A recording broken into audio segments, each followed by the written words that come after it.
বর্তমান রাজনৈতিক পরিস্থিতি ও নারীদের ভূমিকা নিয়ে ত্রিপুরায় গুরুত্বপূর্ণ আলোচনা সভা অনুষ্ঠিত হলো।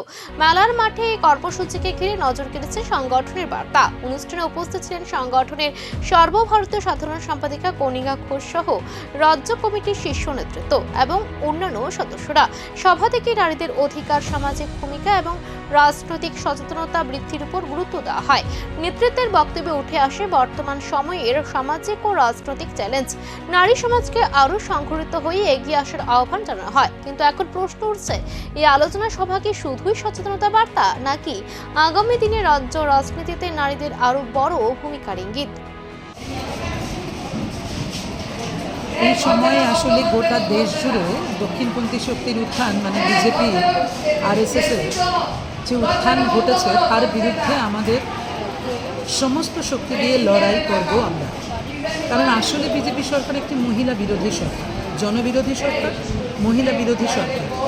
কারণ আমরা দেখেছি যে এদিকে যুদ্ধের প্রশ্নে তখন ট্রাম্পের পদলেহন করছেন, অথচ এলপিজি সিলিন্ডারের দাম বাড়ালেন 8ই মার্চ, যেদিন নারী দিবস। সেইটা হচ্ছে বিজেপি আরএসএসকে আমরা দেখছি পেট্রোল, ডিজেল সব কিছুর দাম আজকে সরকার বাড়াচ্ছে যুদ্ধের অজুহাতকে রেখে। অথচ যুদ্ধকে বন্ধ করার জন্য সে প্রশ্নে যে ভূমিকা নিতে পারত বিজেপি আরএসএস, তা কিন্তু নেয়নি। আমাদের দেশে যে চিরকালের যে জোট নিরপেক্ষতার নীতি, তাকে বিসর্জন দিয়ে আজকে ট্রাম্পের পদলেহন করছে তারা।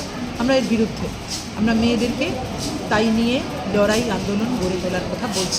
মেলার মাঠের এই আলোচনা সভা বাইরে থেকে যতটা সাধারণ মনে হচ্ছে, ভেতরে কি ততটাই গভীর কোনো রাজনৈতিক বার্তা লুকিয়ে আছে? প্রশ্ন একটাই, নারী সংগঠনের এই সক্রিয়তা কি শুধুই সচেতনতা, নাকি আগামী দিনে ত্রিপুরার রাজনৈতিক সমীকরণ বদলে দেওয়ার প্রথম ইঙ্গিত?